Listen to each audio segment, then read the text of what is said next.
저는 30대의 여성으로 직업은 검사입니다. 남들이 부러워하는 스펙의 직업이지만 로스쿨이나 로펌의 다른 많은 동기나 동료들이 금수저 아니면 최소 은수저 집안의 자제들인 것과 달리 저는 소위 말하는 흙수저 출신입니다. 쉽지 않은 여건 속에서 고군분투하듯 공부하다 보니까 30대 중반을 넘어서는 나이에 겨우 검사 임용을 받았어요. 우리 세라가 친작에 검사가 됐을 나인데 못난 할미 탓에 이리 고생을 하며 늦가기 검사가 됐네.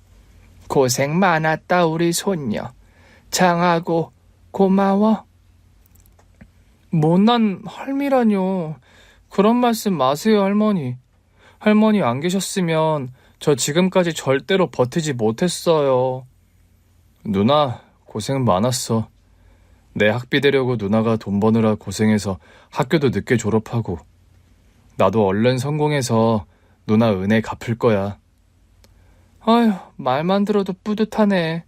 내 은혜는 안 갚아도 좋으니까 세훈이 네가 원하는 데 취직하면 누나도 소원이 없겠다. 남동생이 엄마 뱃속에 있을 때 아빠는 돌아가셨고 홀몸으로 힘들게 국수집을 하며 저희를 키우셨던 엄마마저 20년 전에 하늘나라로 떠나셨어요. 사실 엄마가 돌아가시던 때에는 새아빠가 계셨습니다.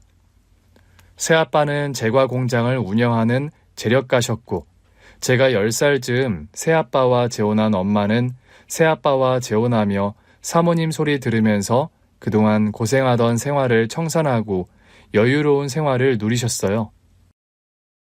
네 엄마 재혼하고 그래도 죽기 전에 한 몇 년 짧게라도 호강하다 떠난 것이 그나마 다행이지. 아이고 박복한 거.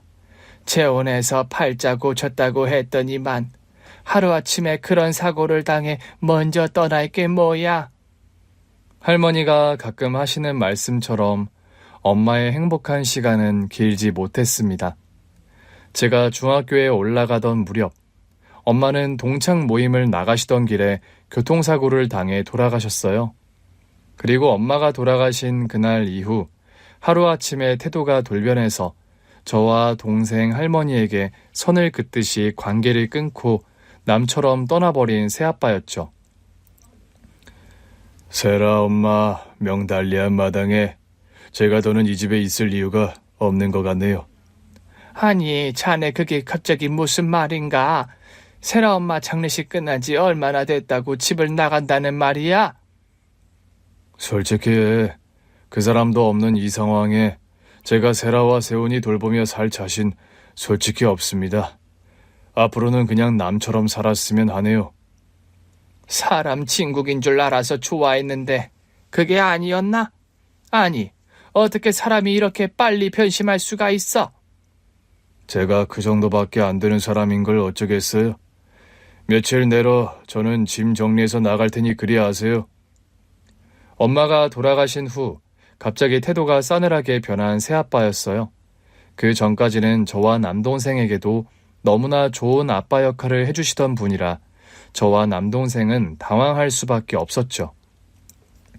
아빠, 다음 주에 떠나신다는 게 진짜예요? 그래, 아빠는 앞으로 한국 떠나서 살 거다. 엄마도 안 계신데 아빠마저 떠나버리시면 저랑 세훈이는 어떻게 살라고요? 너희들 곁에는 할머니가 계시잖니. 너와 세훈이와의 관계는 너희 엄마 살아계실 때 일이었지. 그럼 이제는 아빠가 우리 아빠가 아니란 말이에요? 미안하다 세라야. 애초에 너랑 네 동생 친아버지는 하늘나라에 계시잖니. 엄마 돌아가신 마당에 까놓고 말해서 너희들과 나는 남이나 마찬가지다. 앞으로는 그냥 인연 끊고 안 보고 살았으면 해. 어린 마음에 그런 냉정한 말을 하는 새아빠가 참 무정하게 느껴지더군요. 엄마 살아 생전에는 저와 남동생에게 더없이 살가운 아빠셨고 할머니에게도 효도하는 사위 역할을 톡톡히 하던 새아빠였거든요. 그렇게 새아빠는 엄마의 장례식이 끝난 지 얼마 되지도 않아 도망치듯 집에서 나가셨습니다. 달면 삼키고 쓰면 뱉는 게 사람 인지상정이라더니 참 해도 너무하는구나. 네 엄마 떠난 지 얼마나 되었다고. 할머니는 새아빠가 우리 가족을 버리듯 하고 떠나버리자 그런 말씀을 하며 서럽게 우셨어요. 할머니, 울지 마세요. 엄마 없다고 이제 우리 필요 없다고 가버리는 사람 때문에 왜 우세요? 서럽고 남겨진 너희들이 불쌍해서 그런다. 왜? 눈물도 아까워요, 할머니. 두고 보세요. 새아빠가 우리 가족 버린 거 내가 절대 후회하게 만들어 줄 거니까요. 새아빠 보란 듯이 내가 성공해서 잘 사는 모습 보여주고 말겠어요. 그때 중학교에 올라가던 저는 어린 마음에도 도끼를 품었더랍니다. 서러워서 우시는 할머니를 그런 말로 위로해 드렸더랬죠. 저는 그날 이후로 더 악착같이 독하게 공부에 매달렸습니다. 할머니와 남동생을 지킬 사람이 세상 천지 나 하나라는 걸 저는 누구보다 잘 알았고, 그런 상황에서 제가 무너지거나 약한 모습을 보이는 건 있을 수 없는 일이었죠. 소녀 가장으로 살면서 검사라는 꿈을 향해 달려오는 길이 쉬웠다면 거짓말일 겁니다. 솔직히 툭하면 코피를 쏟아가며 잠도 제대로 못 자가면서 어찌 보면 초인적인 의지로 버텨낸 시간들이 제 과거니까요. 검사라는 직업이 뭐 아주 대단한 직업이라 할 수는 없겠죠. 세상에 널린 게 검사이고 전문직이긴 하지만 선택받은 특별한 사람들이 하는 직업까지는 아니니까요. 그런데 저는 제가 처한 상황에서 검사라는 두 글자 타이틀을 거머쥐기까지가 참 호락호락하지 않은 시간들이었죠. 그래도 고학하며 틈날 때마다 아르바이트하며 할머니와 남동생을 건사하며 늦은 나이지만 검사에 임용된 게 참 다행스럽고 감사한 일이었습니다. 목표하는 서울대를 졸업했고 검사가 되었고 남동생도 원하는 대학에 들어가 착실히 공부를 하고 있었죠. 얼마 전에는 판사로 재직하는 남자친구와 결혼을 약속하게 되었어요. 남자친구는 제가 검사 임용을 받고 얼마 되지 않아 처음 재판을 맡게 되었을 때 담당 판사를 하던 사람이었습니다. 처음 만남에 서로에게 불꽃이 튀었고 자연스레 연인이 되었습니다. 그리고 결혼까지 이르게 된 거였죠. 돌이켜보면 엄마가 죽자 이제 남인이 인연을 끊자던 새아빠, 보란듯이 잘 살려고 서울대 졸업 후 검사가 된 저였어요. 과정과 동기야 어찌되었건 저는 제 스스로 바로 설 수 있게 된 현재에 만족하며 살아가고 있었습니다. 그리고 드디어 결혼식 날이 다가왔고요. 결혼식 날 신부 대기실에서 앉아 기다리고 있는데 대기실 문이 열리며 한 남자가 들어왔습니다. 그런데요, 그 남자의 얼굴을 보는 순간 저는 까무러치듯 놀라고 말았습니다. 그 남자가 그 옛날 저와 남동생 할머니를 버리고 야멸차게 떠나갔던 새아빠와 너무나 똑같은 외양이었거든요. 저기 김국철 씨 아시죠? 남자의 물음 또한 예사롭지 않았습니다. 김국철은 바로 저희 새아빠 이름이었기 때문이죠. 대체 누구시죠? 새아빠와 똑같이 생긴 사람이 결혼식장에 찾아오는 순간 역대급 반전이 일어나고 말았습니다. 영문을 모르겠다는 표정으로 질문하는 제게 남자가 황급히 다가오며 말하더군요. 죄송합니다. 우선 제 소개부터 드려야 하는데 순서를 제가 생각 못했네요. 저는 김국철 씨, 그러니까 그쪽 새아빠의 친형 되는 사람이에요. 새아빠의 친형 분이시라고요? 그게 대체 무슨 말씀이죠? 저희 새아빠는 고아원에서 자랐다고 들었는데요. 들을수록 이해가 가지 않는 말만 늘어놓는 남자였어요. 어린 기억에도 분명 새아빠는 고아원에서 나고 자라서 형제도 부모님도 없다는 이야기를 저는 여러 번 듣고 자랐거든요. 그게 저희 사연이 좀 복잡합니다. 어려서 저와 국철이가 함께 맡겨졌는데 어린 국철이는 고아원에 남았고 저만 입양이 되어 나가는 바람에 평생 국철이 얼굴을 못 보고 지냈거든요. 네. 그런데 왜 저희 새아빠를 저에게 와서 물으시죠? 새아빠는 저희 집안과는 절연해서 떠나신 지 오래인데요. 국철이가 피치 못할 사정 때문에 그때 아가씨와 동생분을 버리고 떠날 수밖에 없었어요. 피치 못할 사정이라뇨?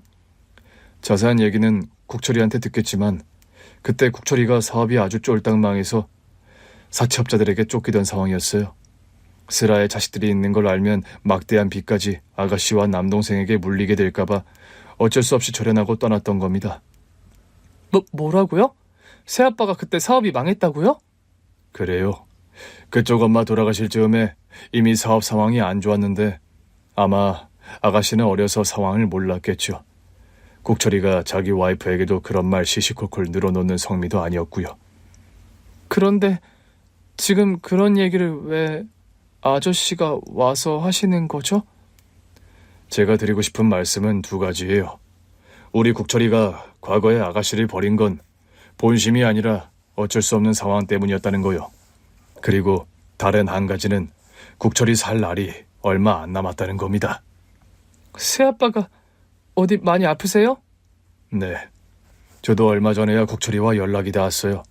제 양부모님이 살아생전 국철이와 연락하는 걸 하도 못하게 하셔서 그만.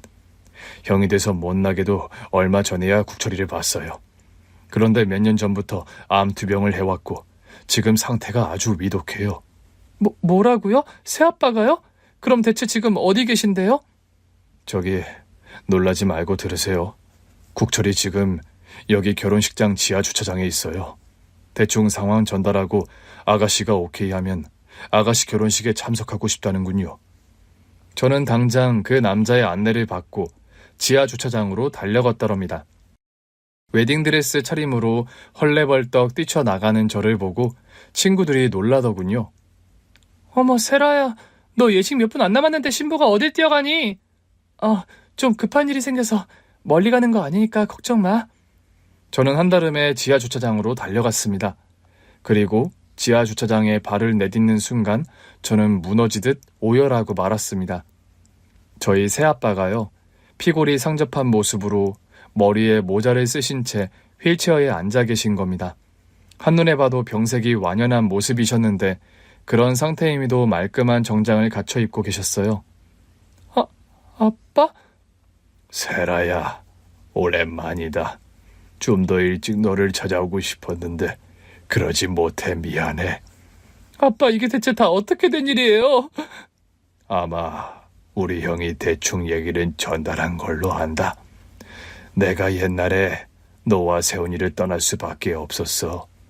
그때 아빠 제과 공장이 문을 닫게 됐는데 사채업자들이 목을 조르던 상황이라 너와 세훈이에게까지 막대한 빚이 상속되게 할 수는 없었다. 미안하다, 세라야. 그래서 저희 가족들과 불어 관계를 정리하신 거란 말씀이세요? 그렇게 됐어. 다 같이 죽는 것보다는 나 혼자 되든 안 되든 일을 수습하는 게 현명한 처사라고 생각했다. 그럼 그런 상황이라고 말씀이라도 해주시죠. 그런 마당에 솔직한 말 해봐야 의미 없을 것 같아서. 그리고 애매하게 관계를 정리했다가는 빚쟁이들이 벌떼같이 어디로 달려들지 모르는 상황이라 그 방법밖에는 없었구나. 아빠, 저는 그런 줄도 모르고 평생 아빠를 얼마나 원망하며 살아왔나 몰라요. 미안하다, 세라야. 못난 아빠를 용서해다오. 네가 허락해 준다면 오늘 네 결혼식에 혼주 자격으로 참석을 하고 싶은데 허락해 주겠니? 당연하죠, 아빠. 안 그래도 혼주석이 텅텅 비어 있어서 얼마나 마음이 허했는데요. 아빠가 이렇게라도 와주셔서 저 정말 너무 감사해요. 신부를 이렇게 울려서 어쩌려나 모르겠구나. 예식 시간 얼마 안 남은 것 같던데 어서 올라가자. 저는 서둘러 아빠 휠체어를 끌고 예식장으로 올라갔습니다. 저기요, 어디 갔다 오는 거야? 아니 대체 이분은 누구시고? 제가 눈물 범벅이 되어서 새아빠의 휠체어를 끌고 오자 그런 소리를 하며 영문을 몰라 하는 남편이었어요. 저는 간단하게 사정을 말했습니다. 저 못지않게 깜짝 놀라는 남편이었죠. 그래도 예를 갖춰서 급하게 새아빠에게 인사를 드리더라고요. 저희들은 몰라 뵈서 죄송합니다. 이렇게 어려운 걸음 해주셔서 너무 감사드려요. 저는 서둘러 신부 대기실로 들어가서 화장을 수정하고 머리를 다시 매만지고 신부 입장을 하게 되었어요. 양친 부모님이 안 계신 걸로 다들 하객들이 알고 있었는데 갑자기 신부의 아버지가 나타났다고 술렁거리는 분위기가 느껴지더군요. 그래도 새아빠의 손을 잡고 버진로드를 걷는 제 심정은 혼자 입장하는 것보다 훨씬 든든하고 마음이 좋더라고요. 비록 병세가 완연해서 휠체어에 앉은 채로 저와 함께 신부 입장을 하신 새아빠지만 그렇게 병마와 사투를 벌이면서도 제 결혼식에 참석해준 새아빠 마음을 생각하니 먹먹한 감동이 몰려오는 게 사실이었죠. 새아빠가 와주신 덕분에 그래도 저는 양쪽 혼주석이 텅 빈 상태로 결혼식을 치르는 일을 피하게 됐던 거죠. 아빠, 정말 감사해요.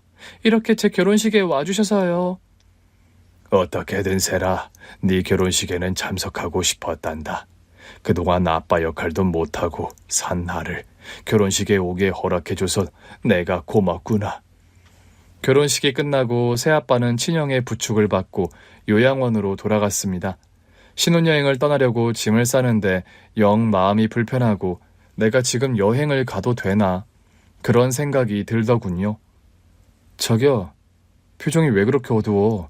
장인어른 신경 쓰여서 그래? 아무래도 새아빠가 마음에 걸리네. 그 친형이라는 분께 듣기로는 새아빠 사실 날이 얼마 안 남았다고 들었거든. 그런 상황이면 자기가 신혼여행 가는 거 안 내키겠다. 우리 신혼여행 미룰까? 정말 그래도 되겠어? 취소하려면 이것저것 번거롭고 또 손해봐야 할 텐데. 아무리 새아빠가 위독하다지만 남편 입장도 있었기에 저는 신경이 쓰이더라고요. 지금 그런 손에 따질 때가 아니잖아. 당신이랑 장인어른 사연 내가 모르는 것도 아니고 말이야. 신혼여행은 다른 일들이 마무리되어서 떠나도 되니까 일단 당신 장인어른께 가보는 게 좋겠다. 여보, 이해해줘서 정말 고마워. 고맙긴. 이런 상황에 당연한 거지. 남편이 이해와 배려를 해주는 바람에 저는 신혼여행을 미루고 당장 새아빠를 뵈러 그날 저녁 요양원으로 달려갔습니다. 저를 보고 깜짝 놀라시는 새아빠였죠. 아니 세라야, 너 신혼여행 떠나 있을 시간 아니야. 새 신부가 공항을 안 가고 왜 여기를 왔어? 아빠 건강도 안 좋으시고 혼자 계신 거 아는데 제가 어떻게 신혼여행을 가요? 나야 투병 중이니 어쩔 수 없는 거고 너 일생에 한 번뿐인 신혼여행을 안 가고 여기로 오면 어쩌자는 거니? 신혼여행 천천히 가기로 했어요, 아빠. 아빠 돌봐드리는 것도 2번 돌아오는 일 아니잖아요. 저는 남편과 상의 끝에 새아빠를 저희 신혼집으로 모셔와서 돌봐드리기로 했습니다. 처음에 한사코 마다하시던 새아빠였는데 저와 남편의 진심 어린 설득에 결국 마음을 돌리셨죠. 아빠 역할도 평생 제대로 못했는데 내가 마지막에 네 돌봄을 받는 게 맞는 일인지 모르겠구나, 세라야. 그게 무슨 말씀이세요, 아빠? 아빠가 우리 지켜주시느라 불어 인연 끊고 사신 거 다 아는데요. 그리고 엄마 살아생전 저와 세훈이에게 얼마나 잘해주셨는데요. 옛날 일이 다 기억이 나니? 그럼요, 다 기억나죠. 엄마가 아빠랑 재혼하시고 사신 그 몇 년 동안이 엄마에게도 저와 동생에게도 제일 행복한 시간들이었어요. 그냥 하는 말이 아니라요. 엄마는 새아빠와 재혼하시고 표정이 많이 밝아지고 눈에 띄게 웃음이 늘었던 기억이 생생합니다. 저희 엄마가요, 유복자로 남동생을 낳았고 저와 남동생 세훈이를 키운다고 고생을 무척 많이 하셨어요. 외할아버지도 일찍 돌아가시는 바람에 유년기와 사춘기 시절에도 고생을 많이 하신 엄마셨죠. 부모 복 없으면 남편 복도 없다더니 청상에 과부돼서 어쩐다니.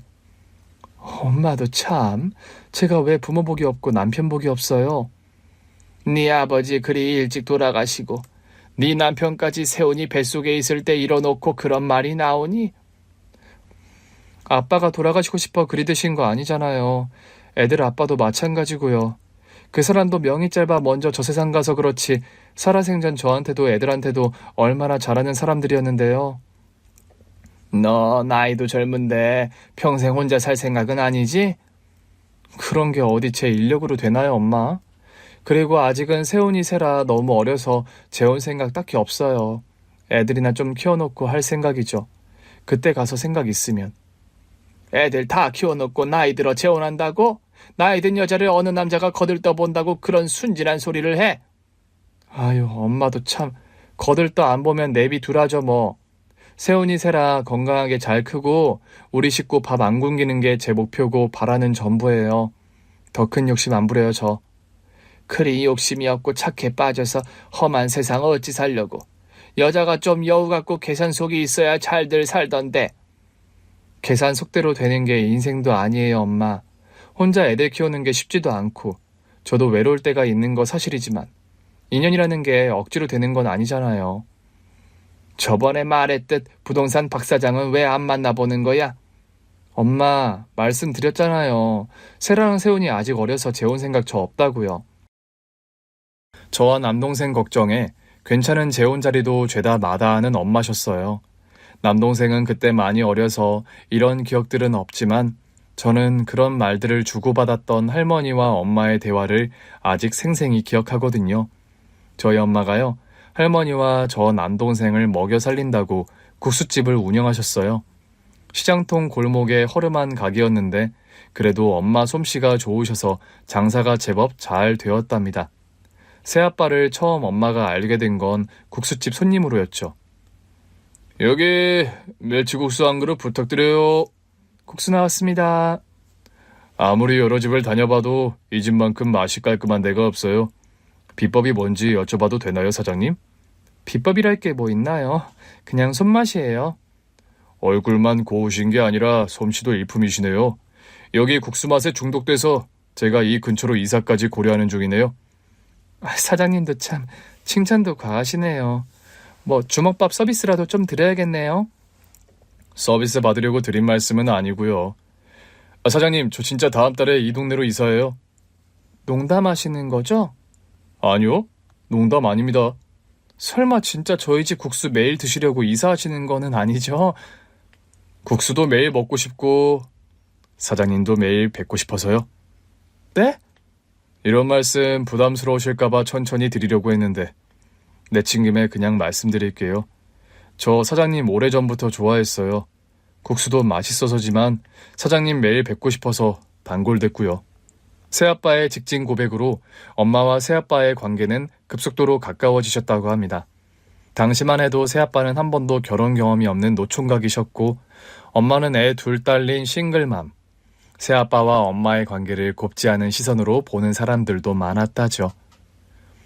국수집 세희 엄마가 재혼한다며? 그렇다더라. 왜 맨날 그 국수집 뻔질나게 드나들던 제과공장 사장이라는 남자 있잖아. 뭐? 그 알짜배기 부자라는 노총각 사장? 그래, 아주 차만이 얌전해 보이더만 호박씨는 뒤로 다 까고 다닌 거지. 제주도 좋지 않아? 애둘 달린 아지매가 총각을 홀리고. 잠깐 좋아 그러는 거지 뭐. 어디 결혼이 쉽겠어? 남자 쪽에서 결혼 허락 떨어질까? 언감생신? 그게 또 제과공장 사장은 고아래요, 고아. 뭐? 고아라고? 한 달이 걸러 저기 정육점한테 들었는데 제과공장 사장이 날 때부터 고아원에 맡겨져 자랐대. 악착같이 돈 벌어서 제과공장 사장 된 거고. 세라 엄마가 아주 뒤늦게 남자복 터졌네 그래. 세훈이 배에서 남편이 잃고 아주 팍복하다 불쌍하다 그런 소리 듣고 살더니 여자 팔자 뒤응박이란 말이 이래서 나오네. 남자가 세라랑 세훈이도 아주 그냥 지 새끼 마냥 끔찍하게 여기던데. 암튼 제주도 좋아. 애 딸린 호러미가 그런 돈 많은 총각을 다 후리고. 그런 말들의 뒷담화가 많았다고 하더라고요. 우연히 시장에 엄마 가게를 방문했다가 그런 말을 들은 새아빠가 한마디 한 적도 있더랍니다. 세라 엄마가 저 후린 거 아니거든요. 어머, 사장님께서 언제 오셨어요? 과일 좀 사려다가 본의 아니게 듣고 말았네요. 그런데 사실이면 모를까 사실 아닌 말씀들을 하시니 바로 잡아야 할 것 같아서요. 아니 뭘 바로 잡는다는 건데요? 세라 엄마가 저 후린 적 한 번도 없다고요. 남자들 보고 그런 거 흘리는 여자도 아니고요. 싫다는 거 부담스럽다는 거 제가 일방적으로 쫓아다녀서 겨우 마음 얻은 여자예요. 함부로 말씀들 말아주세요. 그런 식으로 뒷담화하는 사람들의 입을 막은 새아빠셨다고 합니다. 결혼 앞두고 저희 엄마 역시 고민을 많이 하셨다고 하더라고요. 당신 지금이야 눈에 콩꺼풀이 씌어서 나 좋다고 결혼한다고 하지만 나중에 후회하면 어쩌려고 그래요? 후회라니 무슨 그런 대도 않는 소리를 해요? 자기 배 아파 낳은 자식도 키우다 보면 우라통 터지는 순간들이 많은데 당신은 결혼 경험도 없고 애 아빠였던 경험도 없어서 솔직히 세라와 세훈이 키우는 문제 걱정 많이 돼요.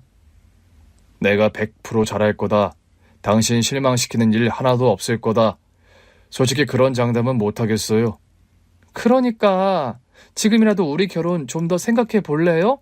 당신과 내가 좋은 감정으로 만나는 것만으로도 나는 충분히 행복하고 또 참, 내가 언제 결혼 무르죄요?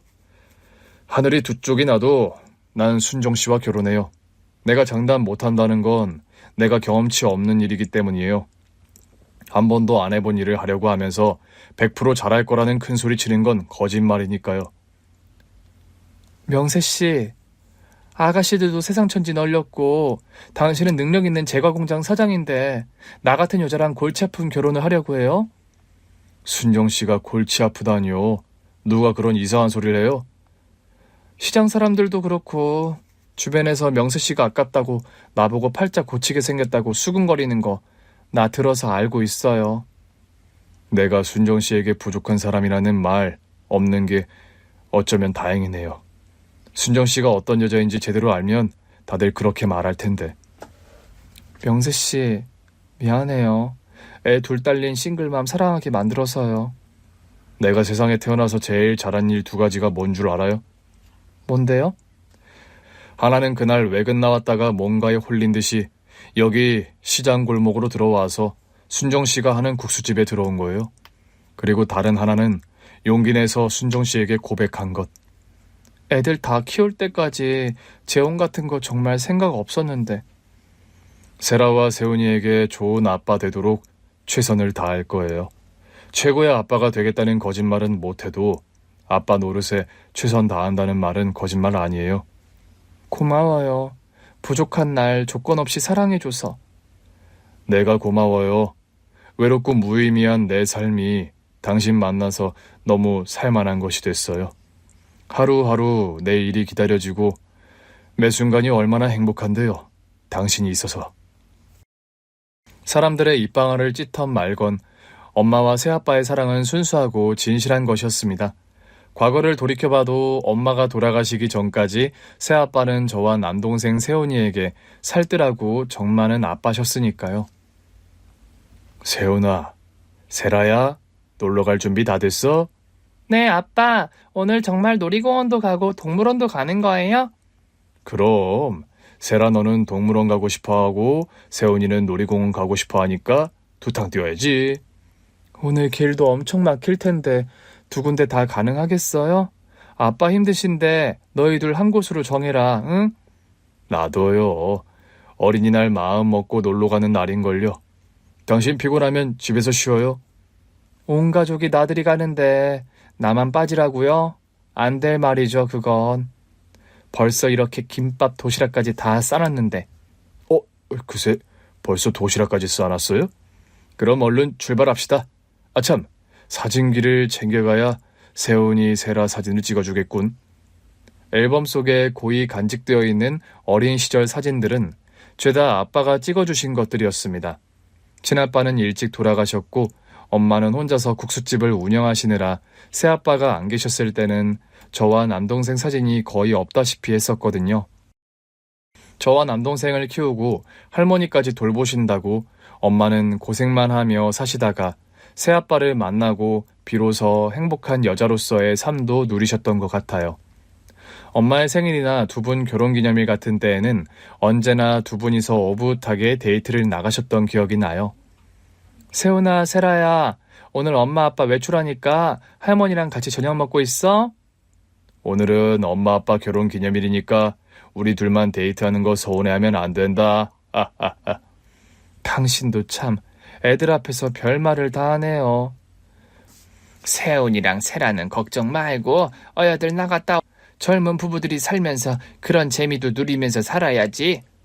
외할머니께서는 일찍 친아빠와 사별한 엄마가 뒤늦게 남편 사랑받으며 여자로서의 행복을 누리며 사는 걸 다행이라 여기곤 하셨죠. 엄마가 교통사고로 돌아가시던 날 처연하게 울던 새아빠의 모습도 기억에 생생해요. 여보, 이렇게 먼저 떠나면 어떡해.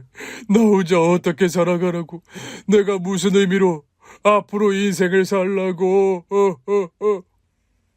엄마가 돌아가신 뒤 냉정하게 선을 긋듯 떠나버린 새아빠를 원망했는데 저와 남동생에게 사업 빚을 물려주게 될까봐 불어 떠나신 거라는 걸 뒤늦게야 알고서 억장이 무너지는 것 같은 느낌이 드는 게 사실이었습니다.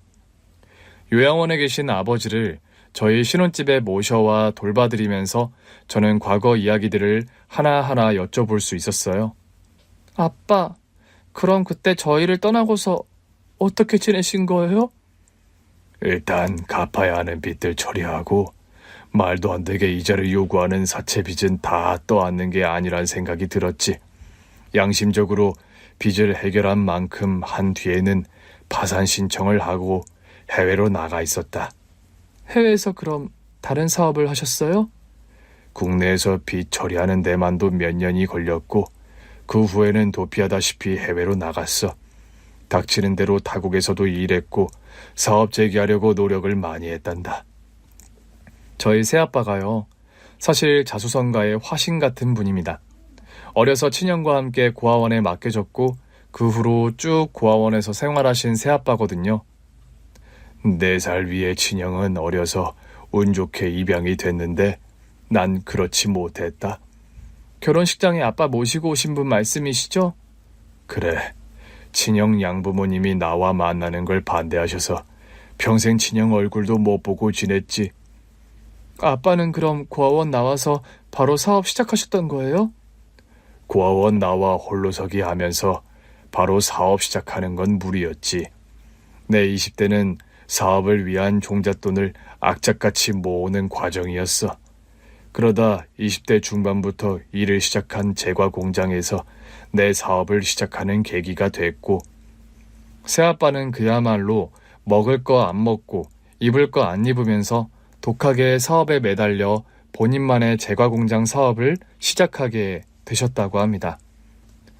20대, 30대를 그렇게 공장 일에 매달리다 보니 40 가까이 되어서 사장님 소리 들으며 살게 되었단다. 그래도 그 즈음에 나는 돈은 벌었어도 세상 사는 일이 참 재미없고 무의미했다. 사랑하는 가족도 소중한 사람도 하나 없는데 돈은 벌어 뭐하나, 그런 자괴감이 들었으니까. 그러던 즈음에 운명처럼 만난 사람이 저희 엄마였다고 합니다.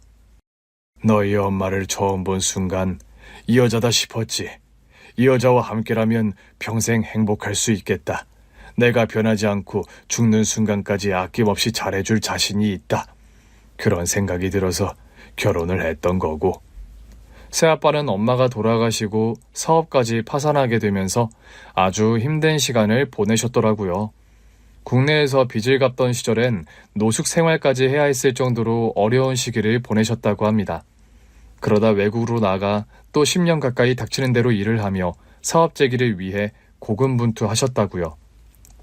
강산이 한번 변할 시간만큼 바동거리니까 겨우 사업을 다시 일구게 됐는데 먹고 살만해져서 너와 세훈이를 다시 찾아야지 하던 무렵 암 선고를 받게 됐다.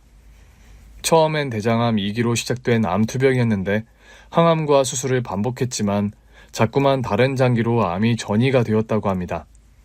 아빠, 건강도 안 좋으신데 왜 연락을 안 하셨어요?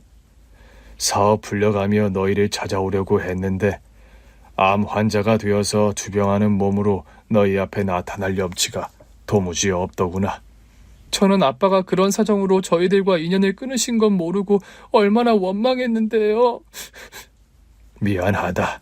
그때 아빠 사업이 그렇게 망하고 빚쟁이들에게 쫓기는 신세만 아니었더라도 내가 너와 세훈이에게 아빠 노릇을 했을 텐데 너희가 한참 부모 손길이 필요하던 시기에 내가 아빠 노릇을 못해서 나 역시 너희에게 너무 미안하고 하늘에 있는 네 엄마에게도 여전히 면목이 없구나. 그런 말씀 마세요, 아빠. 다시 절 찾아와 주셨고 제 결혼식 날 버진로드도 같이 걸어주셨잖아요. 아빠의 지난 이야기들을 듣고 있으면 참 마음이 쓰라린 게 사실이었어요. 그래도 뒤늦게라도 제 결혼식에 와주신 아빠가 너무 감사할 따름이었죠. 남동생과 할머니도 거의 매일이다시피 저희 집에 와서 새아빠를 보고 갔습니다. 아빠, 이렇게 다시 뵙게 되어서 너무 다행이에요. 아무리 사정이 그러셨어도 좀 일찍 오시지 그랬어요. 아빠 노릇도 못했는데 병자가 되어서 나타날 면목이 없더구나. 자네는 예나 지금이나 너무 사람을 배려해서 문제네. 하늘이 있는 순정이가 자네 혼자 투병하는 거 보면 얼마나 마음이 아팠겠나. 할머니의 그 말씀에는 아무 말 못하게 쓸쓸하게 미소만 지어 보이는 새아빠였습니다. 우리 순정이가 그래도 자네 만나 행복한 시절을 보내다 가서 다행이다 했는데 그 긴 세월 자네 혼자 고생하고 버둥거리는 시간을 보냈다고 하니 되려 우리가 미안하네 그려. 아닙니다, 장모님. 여러모로 제가 부족한 탓이었죠. 순정 씨와 결혼하며 제가 남편 노릇뿐만 아니라 아빠 노릇도 잘하겠다고 그렇게 약속을 했는데 저는 그 약속을 제대로 못 지켰어요.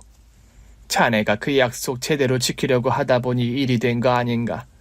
자네 진심 다 아니까 이제 그런 소리는 그만하게.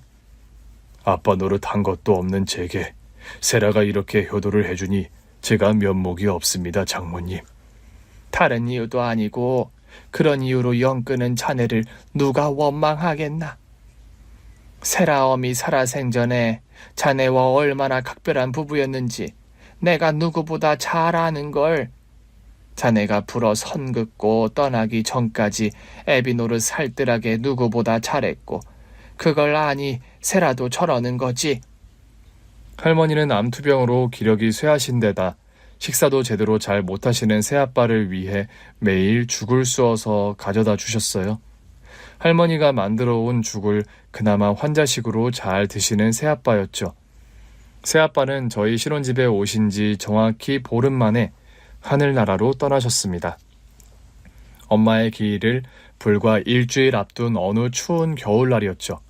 슬픔과 황망함 속에 새아빠의 장례식을 치르는데 새아빠의 친형과 담당 변호사라는 사람이 장례식장을 찾아왔더라고요.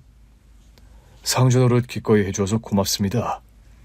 별 말씀을요. 저와 남동생이 장례 치러드리는 게 당연하죠. 이분은 김일중 변호사라고 우리 동생 담당 변호사예요. 변호사님이요? 변호사님께서 어쩐 일로 오셨어요?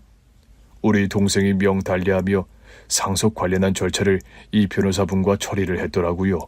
저는 이분을 동생 부탁으로 모시고 온 거고요. 안녕하십니까.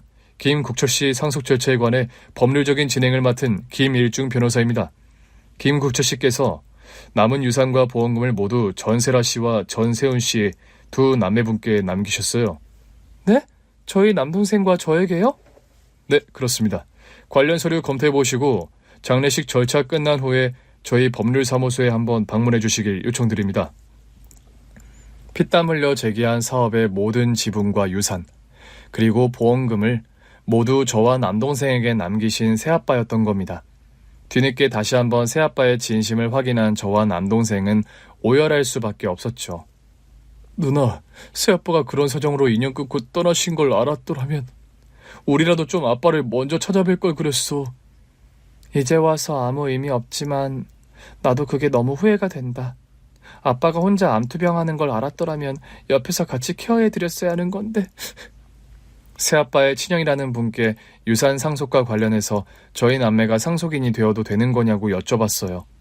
아무래도 새아빠의 유일한 직계 가족이 그분인데 저와 남동생이 새아빠의 모든 유산을 상속받는다는 게 좀 경우가 아니지 않나 그런 생각이 들어서였죠. 아니에요. 그런 말씀 마세요. 저는 생물학적으로 국철이 친형이 맞습니다만 평생 국철이 얼굴 한번 제대로 못 보고 살았는걸요. 그거야 제가 아빠께도 들었지만 양 부모님께서 반대하셔서 왕래를 못했다고 들었어요. 아무리 그렇다 해도 제가 국철이에게 형노를 못한 건 사실이에요. 평생 제대로 형노릇 못한 것도 없이 이제 와서 국철이가 가족들을 위해 피땀 흘려 마련한 재산에 손대고 싶은 생각도 없고요. 정말 새아빠 유지에 아무 불만이 없으세요? 저와 동생은 아무래도 좀... 저는요, 양부모님 눈치 보며 산다고 그 두 분이 돌아가실 때까지 국철이에게 연락 한번 제대로 못하고 살았어요. 국철이에게 제가 연락했을 땐 국철이가 암투병하며 건강이 무척 안 좋을 때였고요. 새아빠의 형이라는 분이 살아생전 새아빠가 하시던 말씀을 전해주시더군요. 형, 내가 살면서 제일 사랑했던 여자가 김순정이라는 여자야.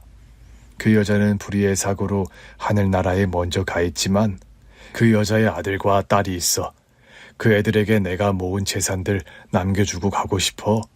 순정 씨 아들과 딸은 내 아들, 딸이나 다름없으니까. 그런 말씀을 하신 새아빠였다는 겁니다. 국철 씨가 그러더군요. 그쪽 어머니와 함께 산 세월이 길다고는 말 못하지만 그 5년이 채 안 되는 그 시간이 살면서 어떤 것과도 바꿀 수 없는 소중하고 행복한 시간이었더구요. 이 악물고 다시 사업 재개하려고 고군분투한 것도 모두 남매분께 아버지 돌이 조금이라도 하고 싶어서 재개한 거라 하더군요. 그분의 말씀을 듣는데 다시 눈물이 쏟아지고 말았습니다. 남동생도 말없이 닭똥같이 굵은 눈물을 흘리며 새아빠의 친형이 하시는 말씀을 잠자코 듣고 있을 수밖에 없었죠. 새아빠의 유해는 엄마의 무덤 바로 옆에 묻어드렸어요. 엄마는 무덤은 엄마가 어려서 나고 자란 고향 바닷가가 내려다 보이는 양지 바른 언덕에 자리하고 있습니다. 바로 그 옆자리에 새아빠의 무덤을 마련해드렸죠. 돌고 돌아 결국 둘이 이렇게 나란히 묻히게 됐구나. 먼저 가야 할 노인네는 이리 징글징글 살아있고 살아있어야 할 사람들은 이리 무덤 속에 있으니 그런 말씀을 하시며 우는 할머니셨어요. 할머니, 새아빠마저 돌아가신 건 저희도 속상하지만 그런 말씀은 마세요. 그래요, 할머니. 할머니라도 건강하게 오래 사셔야 저와 누나가 버티죠. 네 새아빠 진심을 조금이라도 알았더라면 뒤에서 그렇게 욕을 안 했을 텐데 사람이 어쩜 그리 야멸차게 돌아서나야 얼마나 야속하던지. 그땐 저나 할머니나 세훈이나 모두 새아빠를 오해할 수밖에 없었잖아요. 네 엄마랑 상봉해서 저 세상에라도 둘이 마음 편하게 백년해로했으면 좋겠구나. 어이구 불쌍한 사람들. 새아빠의 장례 절차를 모두 마치고 시간이 흘러 저와 남편은 뒤늦은 신혼여행을 떠나게 되었습니다. 여보, 기다려줘서 고마워. 집안일로 한 번뿐인 신혼여행 딜레이 시켜서 미안해요. 그런 말이 어딨어. 그런 상황에 어떻게 마음 편하게 신혼여행을 떠나? 우리 엄마랑 새아빠 하늘나라에서 만나셨을까? 나이 먹을수록 두 분의 사랑이 정말 찐사랑이었다는 생각이 들어요. 그러게 말이야. 당신 새아빠라는 분, 장인어른, 그분 긴 세월을 다른 분 만나지도 않고 사업 재개하려고 혼자 고군분투하시다 병까지 얻으시고 또 위독하신 몸으로 우리 결혼식장까지 오셨던 거 생각하면 보통 분 아니라는 생각이 들어. 새아빠에게 감사한 게 여러 가지지만 제일로 감사한 일이 뭔지 알아요? 제일로 감사한 일? 그게 뭔데? 우리 엄마에게 그래도 살면서 여자로서 한껏 사랑받고 행복한 시간들을 보내게 해주신 거요. 물론 나와 남동생에게 좋은 아빠 노릇해 주신 것도 감사하지만 어려서는 몰랐던 여러 가지 생각들을 하게 되는 저였습니다. 사실 옛날에 엄마가 처음 새아빠와 재혼한다는 말씀을 하셨을 때 좀 걱정이 되던 것도 사실이었으니까요. 당신 그래서 장모님 재혼한다고 했을 때 반대했었어? 아니, 다행인 건 속으로만 걱정하고 그런 말을 엄마한테 내색은 안 했다는 거예요. 두 분 이제 다시 재회해서 잘 지내고 계실 거야. 이제 두 분 우리도 마음 편하게 좀 보내드리자. 당신 말이 맞는 것 같네요. 이승에서 너무 잡고 있으면 떠나야 할 사람들이 떠나지 못해서 구천을 떠도게 된다는 말도 있던데 이제 좀 보내드려야겠어요, 두 분 모두. 신혼여행을 떠나는 비행기 안에서 여러 가지 복잡한 생각이 들더군요. 생각해보면 엄마와 새아빠는 재혼하시고 따로 두 분이서 신혼여행 같은 걸 다녀오시지 못했더라고요. 새아빠가 초혼이셔서 결혼식은 올린 기억이 나는데 신혼여행을 두 분이 떠난 기억은 없었습니다. 후에 나중에 할머니께 이것과 관련해서 여쭤봤더니 네 엄마랑 새아빠가 너랑 세훈이랑 좀 더 친해지고 가족으로 편해지고 나서 신혼여행을 다녀온다고 했었다. 그럼 일부러 두 분이서 신혼여행을 안 가신 거예요? 그랬던 걸로 기억한다. 그때만 해도 너랑 세훈이가 많이 어렸고 엄마가 재혼하는 것도 큰일인데 애들이 엄마랑 새아빠가 신혼여행까지 둘이 홀랑 떠나버리면 소외감 느낄 것 같아서 싫다고 말이다. 엄마가 교통사고로 돌아가시던 그해, 사실 두 분은 뒤늦게 신혼여행 계획을 세워놓고 있으셨다고 합니다. 네 엄마가 신혼여행 가라는 팔자가 아니었던 것 같다. 네 친아빠와 결혼할 때는 가진 게 없는 가난한 신혼부부라서 신혼여행을 못 가더니 네 새아빠 같은 사람을 만나고도 결국 신혼여행 한 번을 못 갔으니. 그런 말씀을 하시며 눈시울을 붉히는 할머니셨어요. 남편 손을 잡고 뒤늦은 신혼여행을 떠나면서 엄마 생각이 참 많이도 났습니다. 우리 엄마는 잘 못 누리고 사신 걸 나는 다 누리고 산다고 생각하니까 엄마한테 너무 죄송하네요. 죄송한 만큼 우리가 더 열심히 행복하게 살아야 해. 그게 가장 장모님께서 바라는 일이실 거야. 우리도 엄마랑 새아빠 같은 사랑을 할 수 있을까요? 시간이 지나도 변함없고 설령 한 사람이 먼저 떠난다 해도 그 사람과 관련해 남겨진 것들에 최선을 다하는 그런 사랑 말이에요. 다 할 수 있을 거라고 생각해. 당신과 나라면. 그런데 다 좋은데 한 가지는 담고 싶지 않다. 뭘요? 나랑 당신은 절대 누가 먼저 떠나지 말고 100년해로 함께 했으면 좋겠다고. 그런 말을 하면서 제 손을 더 꼭 잡는 남편이었습니다. 엄마는 뱃속에 남동생이 자라고 있을 때 저희 아빠를 먼저 잃으셨죠. 제가 10살이 될 때까지 홀몸으로 저와 남동생을 돌보셨으니 그 10년이라는 시간이 엄마에게는 정말 녹록지 않은 시간이었을 겁니다. 그런 시간을 보내고 나서 만나게 된 새아빠와 그리고 짧았지만 행복했던 결혼 생활 끝에 또 먼저 떠나셔야 했던 엄마였죠. 엄마의 그때 그 마음은 과연 어떤 것이었을까요? 사랑하는 남편과 아이들을 남겨두고 먼저 떠나셔야 했던 그 심정 말입니다. 저는 지금의 남편과 헤어진다는 상상만 해도 무너질 것 같고 눈물이 흐르는데 말이죠. 새아빠가 우리 곁을 떠나신 게 마음 아프지만 그래도 엄마 곁이 이제 빈자리가 아니라는 사실 하나만은 묘하게 위로가 되더군요. 엄마, 지금 계신 곳은 어떠세요? 지낼만 하세요? 그 옛날 예고 없이 엄마가 훌쩍 떠나버리셔서 남겨진 우리들도 참 긴 시간 엄마가 많이 그립고 보고 싶었습니다. 지금 역시 엄마는 저희들에게 가장 그리운 존재세요. 그래도 지금 엄마 곁에는 새아빠가 계실 거라고 생각하니 조금은 다행이란 생각입니다. 긴 기다림의 끝에 엄마가 계신 그곳에 이제는 행복과 평안함이 찾아들었길 간절히 기원해 봅니다. 엄마의 희생과 사랑으로 그리고 새아빠의 헌신으로 저와 남동생 세훈이는 무탈하게 잘 커서 지금 이만큼 부족함 없는 생활을 누리고 있어요. 엄마 곁에 찾아간 새아빠에게도 꼭 안부 전해주세요. 죄송하고 또 너무 감사드린다고 말입니다. 이제 저와 세훈이 할머니 걱정은 내려두시고 두 분이서 손잡고 좋은 곳으로 어디 여행이라도 훌쩍 떠나셨으면 좋겠어요. 이승에서 못 간 신혼여행을 그곳에서라도 멋진 곳으로 떠나셨으면 좋겠습니다. 저의 이런 바램들이 부질없는 것일지도 모르지만 엄마, 새아빠, 계신 곳이 어디시건 간에 항상 건강하고 행복하시길요. 이제 두 분만의 온전한 시간들을 마음껏 누리시며 절대 헤어지는 일 없이 언제 어디서나 함께 하시길 소망해 봅니다. 사랑하는 사람과 함께하는 일상만큼 축복받은 행복은 없는 것 같습니다.